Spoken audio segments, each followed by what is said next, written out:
Hello दोस्तों, नमस्कार। स्वागत है आप लोगों का मूवीशाला ऐप पर। अपने सीरीज को आगे बढ़ाते हुए आज जिस टॉपिक का डिस्कशन करने वाले हैं वह टॉपिक आपके सामने है, जिसका नाम है संघ एवं इनके क्षेत्र।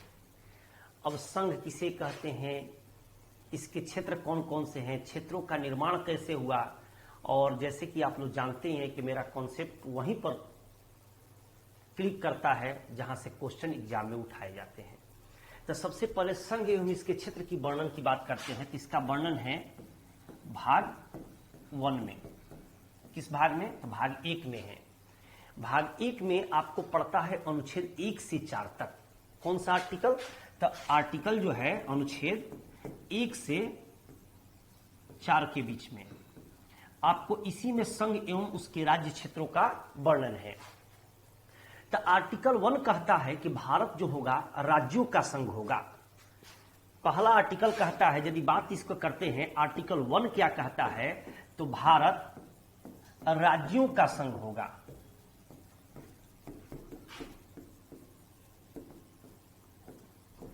यानी इससे स्पष्ट होता है कि जो भारत एक संघ है वह अमेरिका से बिल्कुल भिन्न है। अमेरिका के तर्ज पर इसकी व्यवस्था नहीं है, यह बिल्कुल भिन्न है। तो इससे दो बात पता चलता है, एक तो देश का नाम और दूसरा देश की राज्य पद्धति के प्रकार। यह दो बातों को स्पष्ट करता है। कौन कौन बात? तो इसमें कह सकते हैं कि दो बात स्पष्ट करते हैं। एक तो देश का नाम, और दूसरा क्या करता है? राज्य पद्धति, राज्य के सिस्टम जो होते हैं, राज्य पद्धति का प्रकार। इसमें दो बातें स्पष्ट आती है। देखिए, मैंने बताया कि आर्टिकल 1 कहता है कि भारत राज्यों का संघ होगा। यानी सबसे पहले भारत एक नाम जो आया वह क्या हो गया? तो आपके देश का नाम हो गया, जिसको इंडिया बोलते हैं, भारत। और दूसरा है कि किस तरह की यहां पर पद्धति है, तो राज्य का, जैसे बिहार, झारखंड, उड़ीसा, इस तरह से तमाम राज्य है, महाराष्ट्र, तो इन सभी राज्यों का संघ होगा। तो कुल मिला के अनुच्छेद 3 के अनुसार भारतीय क्षेत्र को 3 भागों में बांट के अध्ययन कर सकते हैं। एक हो गया राज्य क्षेत्र, संघ क्षेत्र, एक ऐसा क्षेत्र जिसे भारत कभी भी अपने अंडर में मिला सकता है। 3 भागों में बांट के स्टडी करेंगे। अब आपको लगा होगा कि एक तो संघ क्षेत्र, भारत को आप लोग बाखूबी जानते होंगे। राज्य क्षेत्र आप लोग जानते होंगे कि 28 राज्य और 8 केंद्र शासित राज्य वर्तमान में हैं। और तीसरा मैंने बताया था कि ऐसे क्षेत्र जिसे भारत कभी भी अपने अंदर में मिला सकता है, अधिग्रहित कर सकता है। इसका मतलब होता है कि जैसे कि एज फॉर एग्जाम्पल आपको दे दे तो पीओके तो भारत के न संघ शासित राज्यों में अभी वर्तमान में है, न राज्य क्षेत्र में है, लेकिन कब इसको अपने में मिला लेगा ये बात कही नहीं जा सकती है, चूंकि यह भारत का अभिन्न अंग है। आप देखते हैं COL, चाइना के अधिकृत जो लद्दाख का एरिया है, इसको भी भारत कभी भी मिला सकता है। तो चलिए सीधे देखते हैं, पेज को बदल देते हैं। अनुच्छेद 1 के अनुसार लिख सकते हैं कि अनुच्छेद 1 के अनुसार, अब अनुच्छेद 1 की चर्चा करते हैं। तो अनुच्छेद 1 के अनुसार क्या किया गया है? तो कुल मिलाकर कह सकते हैं कि इसको 3 श्रेणियों में विभाजित किया गया है। कौन कौन? तो एगो संघ क्षेत्र, दूसरा हो गया राज्य क्षेत्र, तीसरा हो गया ऐसा क्षेत्र जिसे भारतीय संघ कभी भी या भारत सरकार कभी भी अपने में मिला सकता है।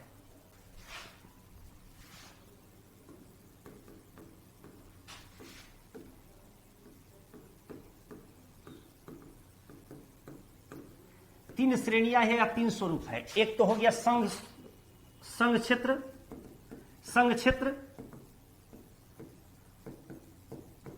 दूसरा हो गया राज्य क्षेत्र, और तीसरा हो गया वैसा क्षेत्र जिसे भारत सरकार कभी भी अधिग्रहित कर सकता है, कभी भी अधिग्रहित कर सकता है।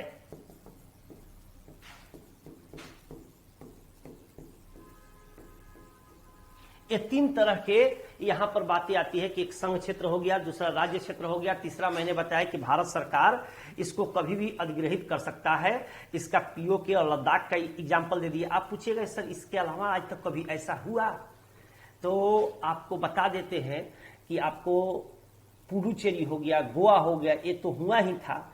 हाल ही में अभी देखे होंगे कि जब मोदी जी प्रधानमंत्री बने तो आपको भारत बांग्लादेश विवाद के 3 बीघा गलियारा जो थे उस विवाद को भी सुलझाया गया। तो यह आर्टिकल 1 के अकॉर्डिंग ही सुलझाया जा सका। तो कुल मिला के वर्तमान में कितने राज्य है? तो कुल मिला के वर्तमान में 28 राज्य है। कितने राज्य है वर्तमान में? 28 राज्य है, 28 राज्य। और केंद्र शासित राज्य कितने हैं? तो यूटी की यदि बात करते हैं तो यह 8 है। कितने राज्य है? तो 28 राज्य और 8 केंद्र शासित राज्य। जैसा कि मैंने पिछले भी क्लास में, पिछले वीडियो में आप लोग देखे होंगे, तो उसमें ऐसा मैंने बताया था कि आपको 28 राज्य और 7 केंद्र शासित राज्य थे।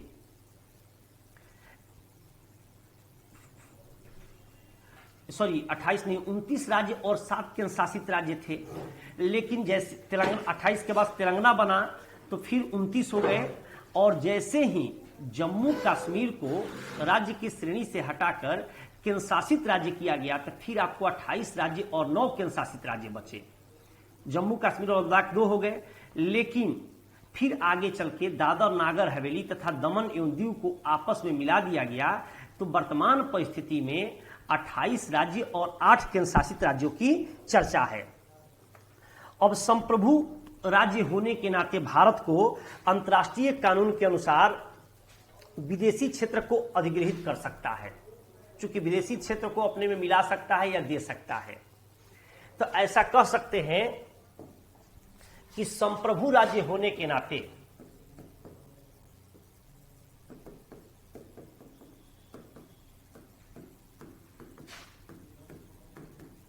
भारत किसी दूसरे राज्य क्षेत्र को भी अधिग्रहित कर सकता है। इसके अलावा कोई खरीद कर सकता है, उपहार दे सकता है, लीज ले सकता है। इस तरह से ऐसी इसकी व्यवस्था है। जैसे कि आप जानते होंगे कि गोवा, दमन एवं दीव, दादर नागर हवेली, पुडुचेरी, सिक्किम, ये सब भारत के संप्रभु राज्य होने का ही परिणाम है। आप देखे होंगे कि यदि बात करते हैं गोवा को, तो गोवा 1962 से 61-62 से पहले आपको पुर्तगाल के अधीन में था। पुडुचेरी जो था फ्रांसीसी बस्ती का था। पुडुचेरी जो था फ्रांसीसी बस्ती का था। सिक्किम जो था यह संप्रभु राज्य था। आप देखे होंगे कि सिक्किम को बहुत मशक्कत से इंदिरा गांधी की सरकार इसको वहां के राजा को खत्म करके जनमत संग्रह करा करके यह व्यवस्था को ला पाई। तो कह सकते हैं कि संप्रभु राज्य होने के नाते भारत को यह अधिकार क्षेत्र मिल सकता है या भारत का यह अंतर्राष्ट्रीय कानून के अनुसार विदेशी क्षेत्र को अधिग्रहित कर सकता है।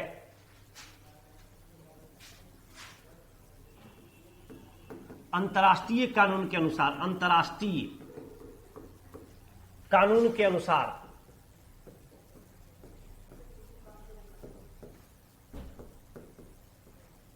विदेशी क्षेत्र को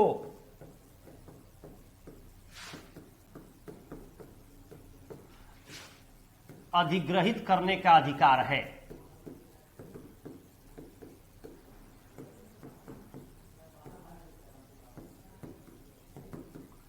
यहां तक तो आपको क्लियर हो गया, मैंने एग्जाम्पल भी क्लियर कर दिया। अब सीधे चलते हैं अनुच्छेद 2। तो अनुच्छेद 2 कहता है कि संसद को यह शक्ति दी गई है कि वह विधि द्वारा संघ में नए राज्यों की स्थापना कर सकता है। तो लिख लीजिए अनुच्छेद 2। चलिए पेज को पलट देते हैं। आर्टिकल 2 अनुच्छेद 2।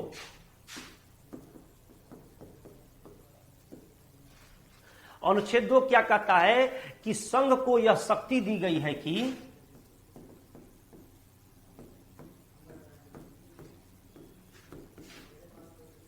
संघ को यह शक्ति दी गई है कि विधि द्वारा, विधि मतलब कानून द्वारा, विधि द्वारा संघ को यह शक्ति दी गई है कि कानून के द्वारा संघ में नए राज्यों का स्थापना कर सकता है। यानी बिहार से झारखंड अलग हो सकता है, आंध्र प्रदेश से तेलंगाना अलग हो सकता है।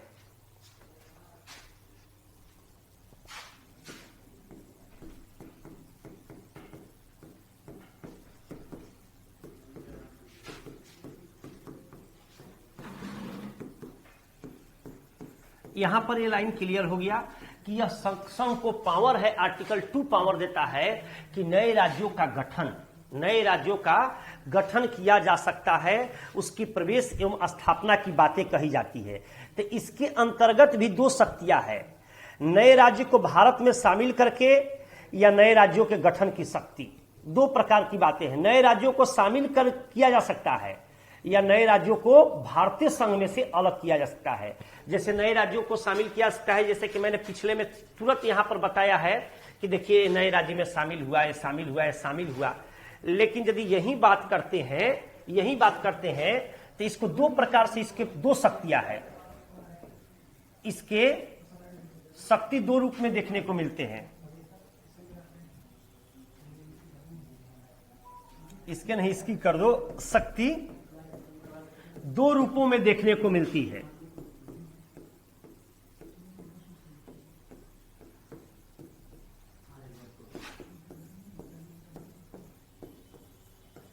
अब दो रूप में ए और बी रख लेते हैं, तो ए वो रख लेते हैं, ऐसा कह सकते हैं कि नए राज्यों को भारत संघ राज्य में शामिल करके,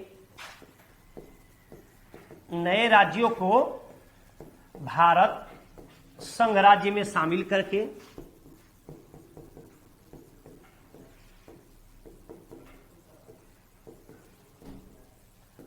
नए राज्यों को भारत संघ राज्य में शामिल करके, और दूसरा हो गया नए राज्यों का गठन करके, नए राज्यों का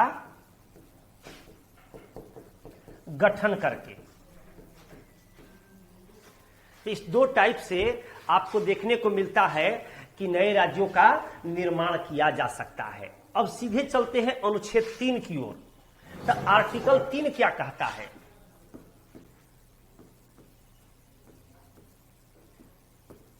अनुच्छेद 3 क्या कहता है?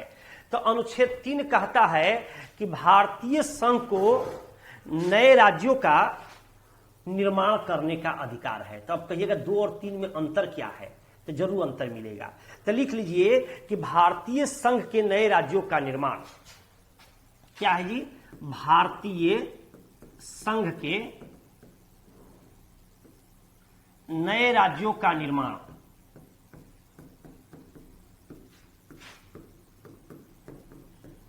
इसमें कुछ बातें आती है। भारतीय संघ के नए राज्यों के निर्माण में कुछ न कुछ बातें आती है। जैसे पहला है, किसी राज्य क्षेत्र को उसके क्षेत्र से अलग करके 2 राज्यों का निर्माण करना। किसी राज्य क्षेत्र के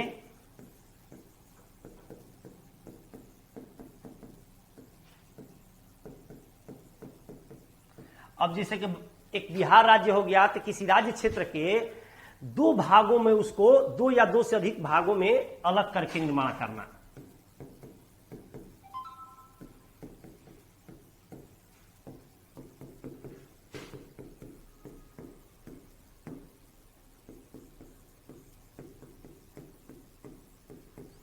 अभी हाल ही में इसका स्वरूप देखने को मिला कि आंध्र प्रदेश से, हाल ही मतलब कि अंतिम तो वही हुआ, आंध्र प्रदेश से तेलंगाना को इसी फॉर्मूले से अलग कर दिया गया।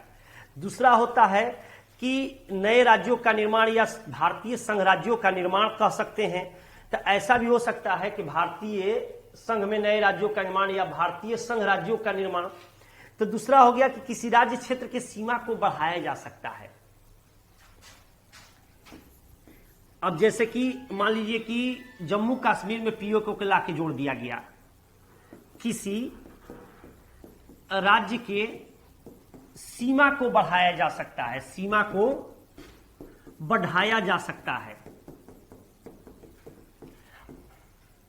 है। अब एक बात यहां पर देख सकते हैं, किसी राज्य को सीमा को बढ़ाया जा सकता है आपने कहा, तो मैंने इस लाइन को एक लाइन जरूर क्लियर करना चाहूंगा। मैंने एक लाइन जिसको जरूर क्लियर करना चाहूंगा कि अभी हाल ही में जम्मू कश्मीर विधानसभा का परिसीमन आयोग गठन कर रहा है, जम्मू कश्मीर का। तो अभी जो इंडिया वाले जम्मू कश्मीर है उसमें 90 सीट और पीओके के 24 सीट मिला के 114 सीटों की विधानसभा गठित करने की बातें कही गई है। ठीक है ना। तो जब 114 विधानसभा गठित करने की बातें कही गई है तो ऐसी परिस्थिति में आप देख सकते हैं कि किसी राज्य के सीमा को बढ़ाया जा सकता है। अभी भले आप में नहीं है लेकिन उसको बढ़ाने के विषय में तो आप सोच रहे हैं ना। तो इसी तरह से जरूरत पड़े, यदि संघ को जरूरत पड़े तो किसी राज्य क्षेत्र सीमा को घटा भी सकती है।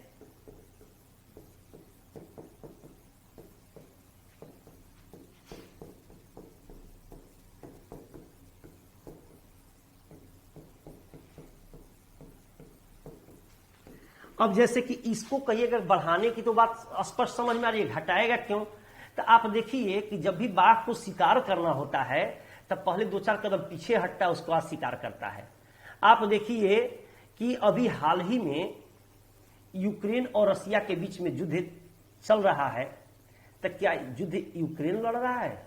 नहीं, केवल यूक्रेन के जमीन का यूज हो रहा है। वो तो युद्ध नाटो देशों के साथ, पश्चिमी देशों के साथ कह सकते हैं कि अमेरिका और, एक शब्द में कहे तो अमेरिका और रूस के बीच में है। लेकिन यही कह सकते हैं कि अमेरिका बहुत चतुर है और पुतिन पूरा का पूरा पागल है।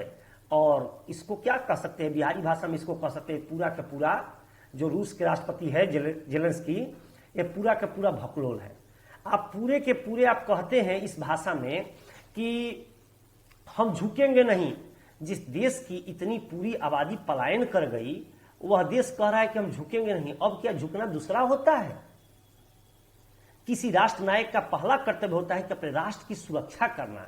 तो यदि वैसी कोई जरूरत पड़े तो सीमा क्षेत्रों को घटाने का भी अधिकार हमारा संविधान दे रहा है, ऐसी बात नहीं है। वैसी जरूरत पड़े तो सबसे पहले राष्ट्र जरूरी है और राष्ट्र तभी न रहेगा जब वहां के आदमी रहेंगे। तो सबको बचाने के लिए तमाम मुद्दों पर यहां पर चर्चा करने की बात कही गई है। राज्य के सीमाओं में परिवर्तन करने का अधिकार है और राज्य के नाम में परिवर्तन करने का अधिकार है।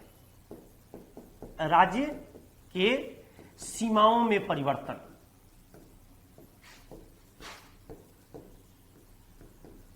अब जैसे कि देखिएगा कि मोदी सरकार जाके बांग्लादेश के साथ 3 बीघा गलियारा को सुलझाए तो कुछ जमीन को दिया और कुछ जमीन को लिया, सीमा में परिवर्तन आ गया। और नाम में भी परिवर्तन करने का अधिकार, एक क्वेश्चन कई बार पूछता है कि राज्यों के नाम परिवर्तन का अधिकार कौन समझे देता है? तो 3 नाम में परिवर्तन के अधिकार।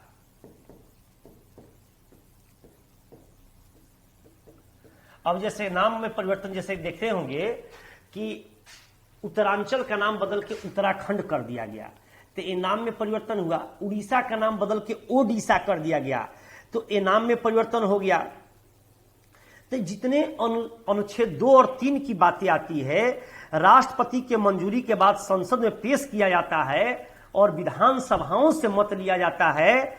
उसके बाद इस मत को संसद मानने के लिए लेकिन बाध्य नहीं है। अगर जैसे कि बिहार से झारखंड अलग हुआ तो सबसे पहले अलग का प्रस्ताव जो होगा वह राष्ट्रपति के पास जाएगा और राष्ट्रपति की मंजूरी मिलेगी तो संसद में पेश होगा। और संसद में पेश होने के बाद राज्य के उस राज्य से भी, उस राज्य का यदि एक सदन है तो केवल विधानसभा, यदि दोनों सदन है तो विधानसभा विधान परिषद से पारित होने के बाद वह होगा। यदि उसके बाद भी संसद नहीं माने तो वह अलग नहीं हो पाएगा, उसके सीमा में परिवर्तन नहीं हो पाएगा। माने फुल एंड फाइनली अधिकार किसके पास में है? तो संसद के पास में है। ये बात समझ गए ना कि नए राज्यों का भी देखिएगा कि अभी जम्मू कश्मीर में हाल ही में सरकार बहाल करने की बात चल रही है। तो सब कुछ हो जाए, अगर मान लीजिए कि वहां के आम समर्थन के द्वारा राष्ट्रपति के पास संसद ही भेजेगा और राष्ट्रपति के सहमति के बाद संसद में चर्चा होगी और जो 2/3 संसद से पारित होगा तभी वहां पर कुछ काम होगा। अब कहिएगा कि जिसकी सरकार रहती है वो कर लेते हैं क्योंकि सरकार 2/3 बहुमत से ही होती है। सरकार 2/3 बहुमत से ही होती है। लेकिन ये तो कंडीशन जम्मू कश्मीर का स्पेशल है। अगर जम्मू कश्मीर के अलावा यदि मान लीजिए कि आंध्र प्रदेश की बात करते हैं, तेलंगाना अलग हुआ हाल ही में, तो उसकी चर्चा कर लेते हैं। तो पहले राष्ट्रपति के पास प्रपोजल जाएगा कि तेलंगाना अलग मांग उठ रही है, तो संसद में बात बहस होगी। संसद यदि उसको मान लेगा तो राज्य के विधानसभा में भी चर्चा होगी। राज्य की विधानसभा कहेगा कि नहीं हम मान के आपको दे दिए हैं, वहां भी 2/3 बहुमत से उस राज्य की विधानसभा में पारित होगा। उसके बाद ही ये बात आगे बढ़ पाएगी। कोई डाउट? अब चलते हैं आर्टिकल 4। इसमें ना अनुच्छेद 2 और 3 दोनों समाहित है। आर्टिकल 4 ये बहुत ही इंपॉर्टेंट आर्टिकल है। आर्टिकल 4 यह कहता है कि स्वयं घोषित किया जाता है कि आर्टिकल 2 और 3 में परिवर्तन के लिए अनुच्छेद 368 का प्रयोग नहीं किया जाएगा। तो लिख लीजिए, अनुच्छेद 4 में स्वयं घोषित किया जाता है कि, अनुच्छेद 4 तो हो गया, में स्वयं घोषित किया जाता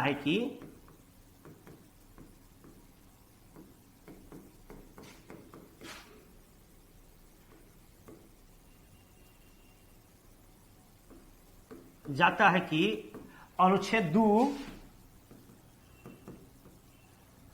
और अनुच्छेद 3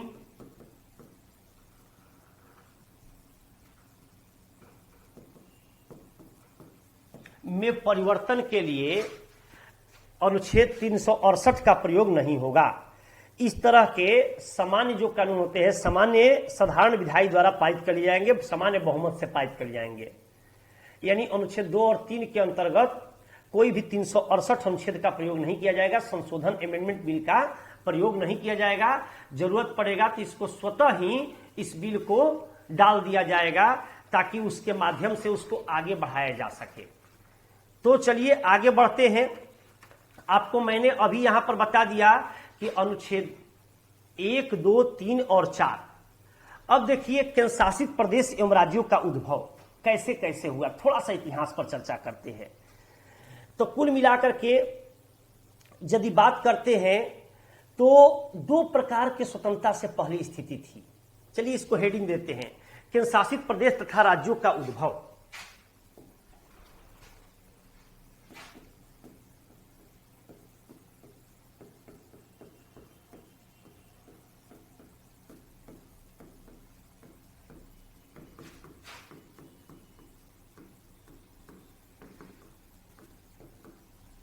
उद्भव।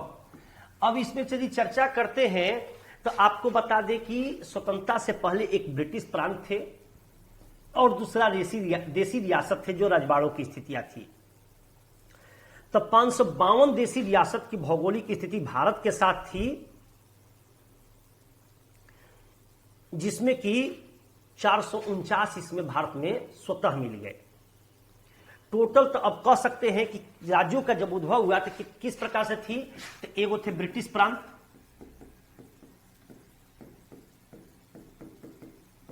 और दूसरा हो गया देसी रियासत।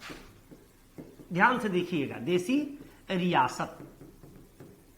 तो एक क्वेश्चन पूछता है कि जब देश स्वतंत्र हो रहा था उस समय देसी रियासतों की संख्या कितनी थी। तो देखिएगा कि देसी रियासतों की संख्या उस समय 562 थी। कितनी थी? 562 थी। कोई डाउट? 562 देसी रियासत थे। और कुल मिलाकर के यही देखिएगा तो बिहार बोर्ड का SCERT लिख रहा है 563 और भारतीय भवन लिख रहा है 565। अब बहुत किताब लिख रहे हैं 542, लेकिन सही है 562। तमाम किताबों में कंफ्यूजन है।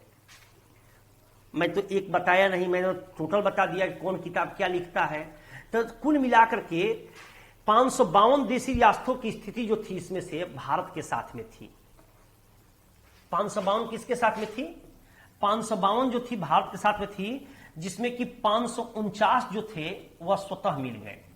लेकिन कुछ पूर्वी पाकिस्तान और पश्चिमी पाकिस्तान के घेरे में थे जो भारत के साथ भी रह करके काफी समस्या का सामना करना पड़ा। तो 49 तो मिल गए। उसके बाद से कुछ पाकिस्तान के कब्जे में थे, उनकी बातें हटा दीजिए। जो पाकिस्तान के इलाके में मुस्लिम बहुल प्रांत में थे, भारत में होकर के भी साथ नहीं हटे। तो मैंने बताया कि 552 में से 549 तो भारत में मिल गए, लेकिन इसमें से घटाइएगा तो बचेगा 3। तो इसमें से एक हो गया हैदराबाद, दूसरा हो गया जूनागढ़, तीसरा हो गया जम्मू कश्मीर,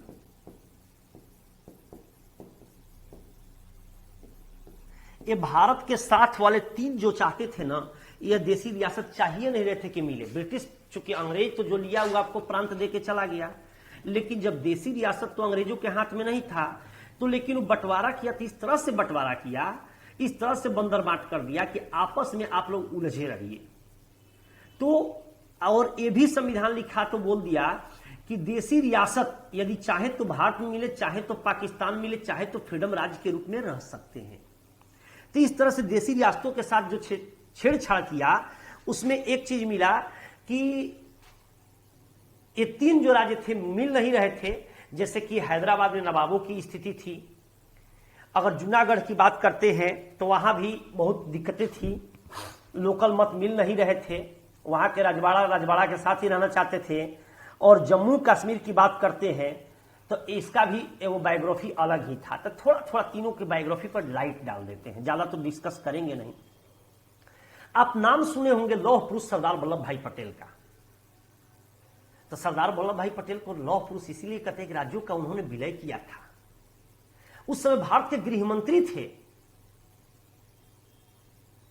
और गृह मंत्री के पास ही आंतरिक सेना का कमांड होता है, जैसे सीआरपीएफ, सीआईएसएफ, ये सब कमांड उसी के पास में होता है। तो यहां पर क्या किए कि हैदराबाद जब नहीं मिल रहा था तो दमन की नीति अपनाए, यानी पुलिसिया कार्रवाई किए। पुलिसिया कार्रवाई जो भी कह लीजिए। अगर मान लीजिए कि आप सोच के देखिए कि आपका पूरा मुंह है, अब मुंह में नाके नहीं हो, तो चेहरा का खूबसूरती कैसा होगा? नहीं होगा। उसी तरह से पूरा भारत के बीच में जम्मू क्या बोलते हैं, हैदराबाद का एकदम स्वतंत्र रहेंगे, वो अलग झंडा रखे, तो भारत का तो बढ़िया तमाशा हो गया। रहेंगे इसी का, पानी पिएंगे इसी का, खाएंगे इसी का, कहेंगे फ्रीडम रहेंगे। तो उन्होंने किया, जब वहां पर दमन की नीति अपनाया गया, जो वहां के नवाबों की दुर्दशा देखा, तो तुरंत यहां पर क्या हुआ, जनमत संग्रह कराया गया। तो जनमत संग्रह में जूनागढ़ जनमत संग्रह के साथ मिल गया। अब थोड़ा सा जम्मू कश्मीर की स्थिति थोड़ा सा विचित्र थी, जम्मू कश्मीर की। अब देखिएगा कि जम्मू कश्मीर ऊंचाई पर है, पाकिस्तान के बॉर्डर पर है। भारत चाहता था कि मेरे में मिले और पाकिस्तान चाहता था कि मेरे में मिले, और अंग्रेज के घोषणा पत्र के अनुसार वो किसी में मिल सकते थे। अब जम्मू कश्मीर का सीन था कि वहां के नागरिक जो थे, पीपल थे, बहुसंख्यक मुस्लिम थे, और वहां के राजा थे हिंदू, जिनका नाम था हरि सिंह। टेक्निकल प्रॉब्लम को समझिएगा। तो स्थिति ऐसी हुई कि दोनों देश के साथ में चाहते थे कि मिले, लेकिन वो अपना फ्री राज्य रखना चाहते थे। तो पाकिस्तान क्या किया कि अचानक अटैक कर दिया, किस पर? जम्मू कश्मीर पर। तो वहां के राजा भागे भागे आए और भारत सरकार से सहयोग मांगे। तो उसी सहयोग में भारत सरकार सहयोग किए, तो एक विलय पत्र लिखाया कि अस्थायी। उन्होंने कहा कि देखिए, आप जैसे भारत में चाहिए वैसे मिला सकते हैं, लेकिन जनता के मत के अनुसार अस्थायी रूप से 370 दिया गया। और नेहरू जी इतना खुश हो गए कि वो फ्री में गिफ्ट दे दिए, मैंने गेट 1 बाई 1 फ्री, जो इसको नहीं बोलते हैं।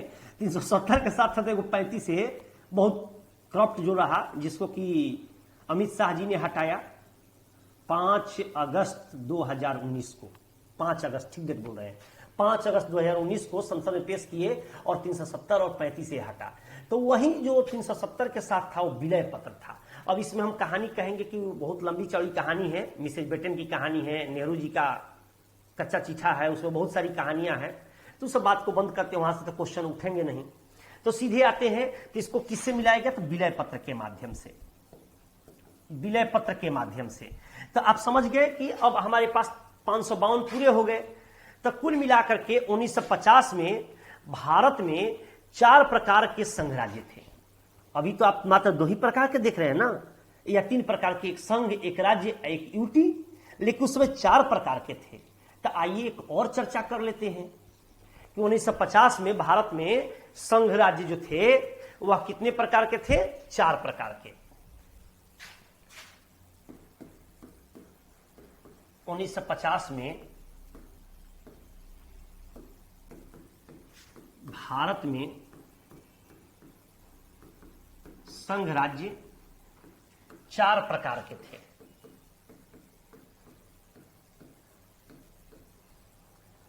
अब 4 प्रकार के थे, कौन कौन 4 प्रकार हो सकते हैं?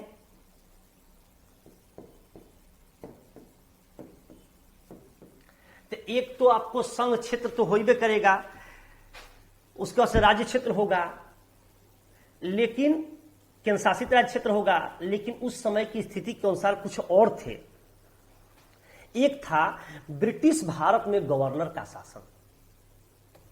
किस तरह के थे? तो ब्रिटिश भारत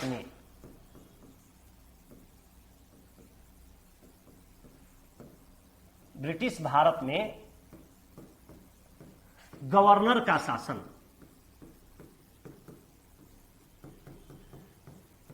अब कहिएगा कि सर कहां से कंफ्यूजन पैदा कर दिए? तो आप लोग अक्सर जानते होंगे कि भारत का अंतिम गवर्नर जनरल कौन था? Lord Mountbatten. और जब भारत स्वतंत्र हुआ तो ब्रिटेन के बाद पहले गवर्नर जनरल कौन बने?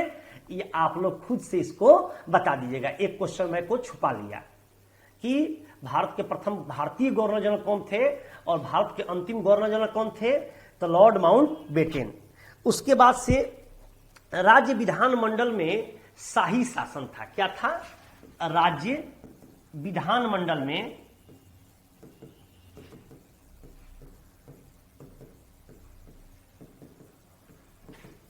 शाही शासन थे।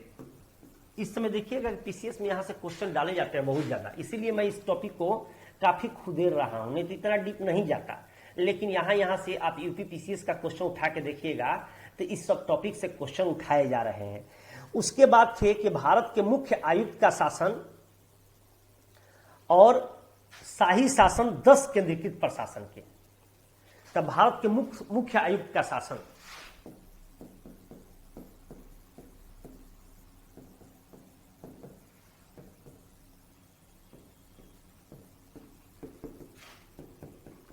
संयुक्त शासन था प्लस शाही शासन। ये क्वेश्चन डाला गया है कितने केंद्र शासित प्रांत के? तो 10 केंद्र शासित प्रांत के। 10 केंद्र शासित प्रांत के। उसके बाद से एक आपको देखा जाए तो चौथा टाइप का जो राज्य था अंडमान एवं निकोबार।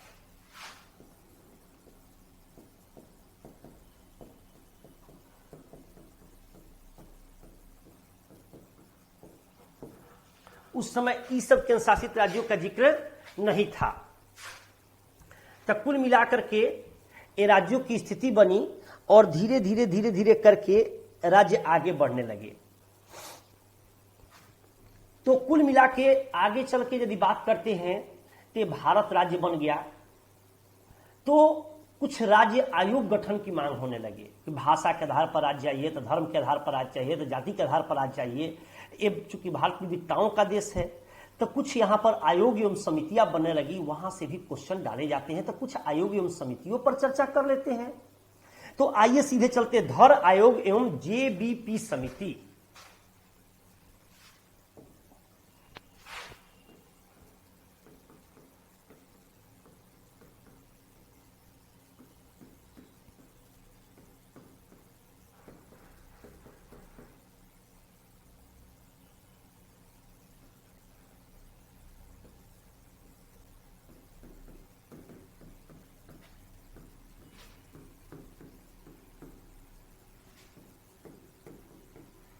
अब इस समिति में पूछिएगा कि धर आयोग, तो इस समझ रहे हो जेबीपी क्या हो गया? जे मतलब जवाहरलाल नेहरू, बी मतलब वल्लभ भाई और पी मतलब पट्टाभी सीतारामैया।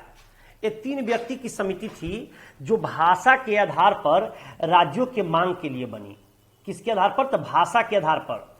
तो जून 1948 में इसके धर के नेतृत्व में भाषाई प्रांतीय आयोग का गठन हुआ था। कब? तो जून 1948 में।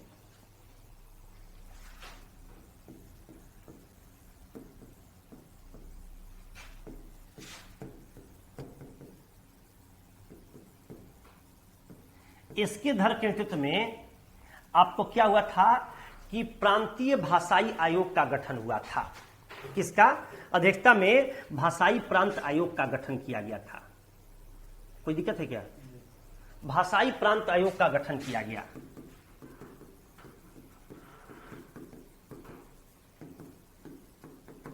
भाषाई प्रांत आयोग का गठन किया गया। तो कुल मिलाकर के यह जो धर आयोग थे, चूंकि भाषा के आधार पर मांग उठने लगी थी, आप देखते होंगे कि महाराष्ट्र जो है तमिलनाडु, ये अलग अलग राज्य की मांग होने लगी। तमिलनाडु से आंध्र प्रदेश की अलग मांग होने लगी, महाराष्ट्र से गुजरात की अलग मांग होने लगी। तो कुल मिलाकर के यह जो समिति बनी, यह जो एसके धर समिति बनी, आयोग बना, इसने क्या किया कि दिसंबर 1948 में यह खारिज कर दिया कि भाषा के प्रशासनिक सुविधा के आधार पर देना चाहिए, न कि भाषा के आधार पर। तो दिसंबर 1948 में यह क्या किया, प्रांतीय भाषा आयोग, भाषाई प्रांत आयोग को खारिज कर दिया। क्या कर दिया? खारिज कर दिया।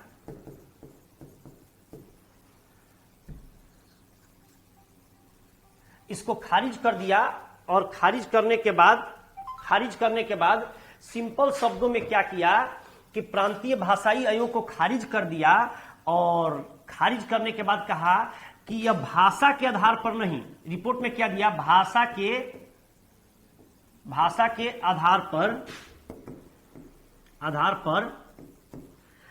राज्यों का गठन नहीं होना चाहिए। क्या बोला? भाषा के आधार पर राज्यों का गठन सही नहीं है। यह किस आधार पर होना चाहिए? तब प्रशासनिक दृष्टिकोण से होना चाहिए, प्रशासनिक दृष्टिकोण से। ठीक है ना? तो कुल मिलाकर के इसने अपना रिपोर्ट दिया और कुल मिलाकर के 1949 में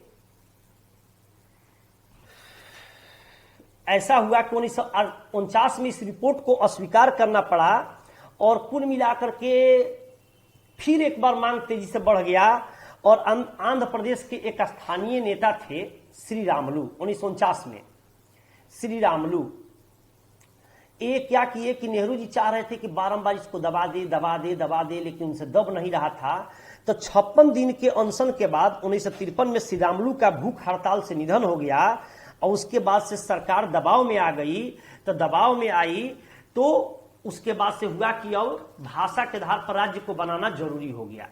तो जब भाषा के आधार पर राज्य को बनाना जरूरी हो गया तो कोई नियम चाहिए, कोई आयोग चाहिए। चूंकि ये तो धर आयोग और जेबीपी आयोग तो खारिज कर दिया और 1949 से आंदोलन तेजी से पकड़ लिया और आते आते 53 में आप देखे होंगे कि श्री रामुलु जो आंध्र प्रदेश के स्थानीय नेता थे उनका निधन हो गया।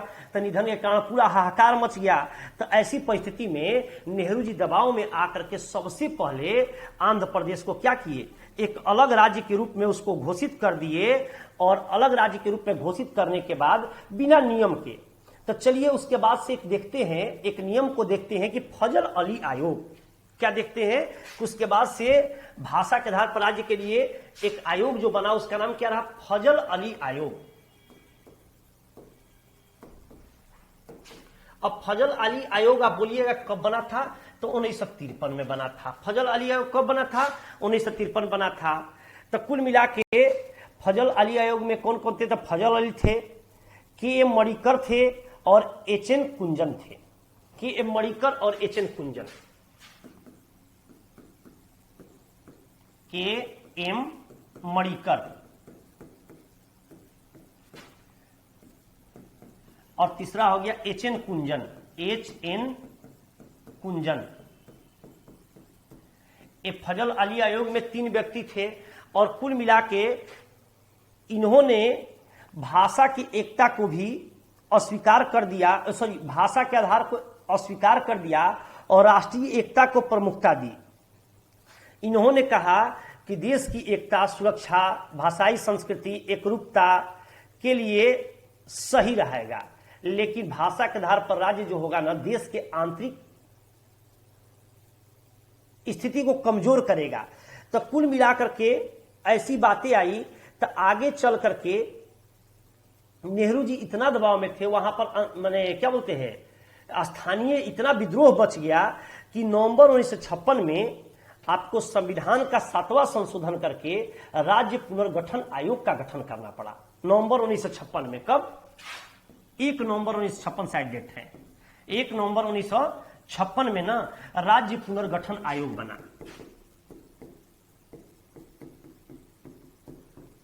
राज्य पुनर्गठन आयोग बना। तो राज्य पुनर्गठन आयोग कब बना? 1956 में।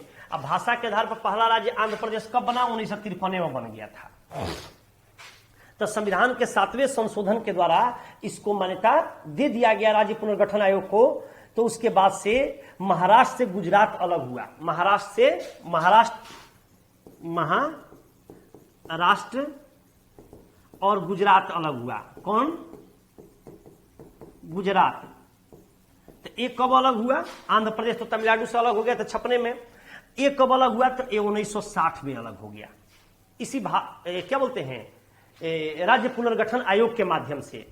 उसके बाद से दादर नागर को 1954 में लिया गया, 1961 में इसको पूर्ण राज्य बनाया गया। गोवा तथा दमन दीव को 1900 लिख लेते हैं, दादर नागर को 1954 में लिया गया। दादर नागर को, दादर एवं नागर हवेली एवं नागर को 1954 में इसको अपना लिया गया विदेशी से, और 1961 में इसको राज्य का दर्जा दे दिया गया। 1961 में इसको राज्य का दर्जा दे दिया गया। यहां तक कि गोवा एवं दमन दीव को, गोवा तथा दमन एवं दीव को पुर्तगालियों से कब लिया गया? तो 1961-62 में लिया गया, ठीक है ना। इसको कब मान्यता दिया गया? तो 1987 में इसको मान्यता दे दिया गया। इसको 1987 में मान्यता दे दिया गया। आपको पुडुचेरी को कब लिया गया? तो पुडुचेरी को 1954 में लिया गया, 62 में मान्यता दे दिया गया। पुडुचेरी को 1954 में लिया गया फ्रांसीसी बस्ती से, 1954 में लिया गया, और 1962 में इसको मान्यता दे दिया गया पुडुचेरी। पुडुचेरी की स्थिति देखिएगा तो भारत के नक्शे में देखिए इस टाइप से है। पुडुचेरी एक ऐसा राज्य है जिसका विस्तार भारत के 3 राज्यों में है। इसका विस्तार भारत के 3 राज्यों में है, यनम, पुडुचेरी, कराईकल और माहे। पिन कलर बदल दें, देखिए यहां कलर बदल दिए। यनम, ये हो गया पुडुचेरी, ये हो गया कराईकल, ये हो गया माहे। ये 3 जगह पर है, लेकिन सत्ता चलता है पुडुचेरी से। आप भारत के भूगोल को यदि पढ़ते होंगे तो ये स्थिति पैदा होती है। इसके अलावा यदि बात करते हैं तो पंजाब, हरियाणा, चंडीगढ़ का जो गठन हुआ, पंजाब हरियाणा और एक केंद्र शासित राज्य चंडीगढ़, ये आपको राज्य पुनर्गठन आयोग कब किया? 1966 में किया। कब किया? 1966 में। उसके बाद से मणिपुर, त्रिपुरा और मेघालय अलग हुए 1972 में। मणिपुर, त्रिपुरा और मेघालय 1972 में, और सिक्किम हटा 1975 में। 74 में आया था, 1975 में।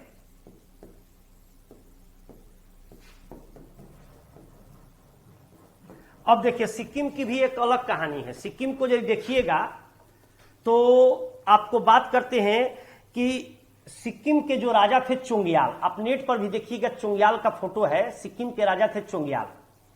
तो इसकी स्थिति ऐसी थी कि विदेशी मुद्दों का निर्णय जो लेगा वो भारत लेगा, लेकिन वहां पर स्थानीय नियंत्रण जो होगा चुंग्याल का होगा, उसका अपना सैनिक सब होगा, राजा था वहां का। अमेरिका की बुरी दृष्टि सिक्किम पर पड़ रही थी, चूंकि आप जानते हैं कि दुनिया का सबसे दूसरा ऊंचा जगह, सबसे तो माउंट एवरेस्ट है, लेकिन दूसरा ऊंचा जगह कंचनजंगा है, जैसा कि आप लोग भी जानते होंगे, वह सिक्किम में ही पड़ता है। तो यदि कंचनजंगा को कमांड हो जाए किसी देश को, तो एशिया को कंट्रोल करने में काफी सुविधा होगी।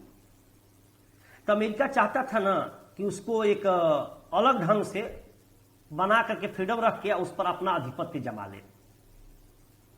तो उसने एक तरीका रचा कि आप लोग कभी भी नेट पर, गूगल पर सर्च कर लीजिएगा चुंग्याल का फैमिली फोटो, तो उसमें एक अमेरिकन पत्रकार महिला है जो चुंग्याल को शादी की, उसको पटा उटा के शादी कर ली, उससे एक बच्ची भी हुई, लेकिन ये खबर भारत सरकार को नहीं लगी। उस समय आप जानते भी होंगे कि 1975 भारत में इंदिरा गांधी प्रधानमंत्री थी, और किस टाइप की महिला थी, आयरन लेडी भी लोग कहते हैं उनको। जैसे ही इंदिरा गांधी को पता चला तो वहां के विदेशी स्थिति थी ही, एक सैनिकों के हथियार को जब्त कर लिए और जनमत संग्रह करा के उसे तत्काल भारत में मिला लिए, चूंकि अमेरिका का दाल नहीं गल पाया, और चुंग्याल को सत्ता से बेदखल कर दिया गया, और फिर आगे जाकर के सिक्किम को भारत में मिला लिया गया। तो इस तरह से भारत का एकीकरण हुआ है। भारत एक सामान्य राज्य नहीं था, इतने अंग्रेज तोड़ दिए थे कि धीरे धीरे करके एकता के स्वरूप को एकत्रित किया गया है। और यही संभव है कि चलिए इस क्लास को लास्ट करते करते देखिए कि अंतिम विकल्प में यही बोलेंगे कि कब तक हम लोग पीओके और सीओएल को भारत का अभिन्न अंग बन जाएगा, वह सपना देखना अभी बाकी ही है। Thank you.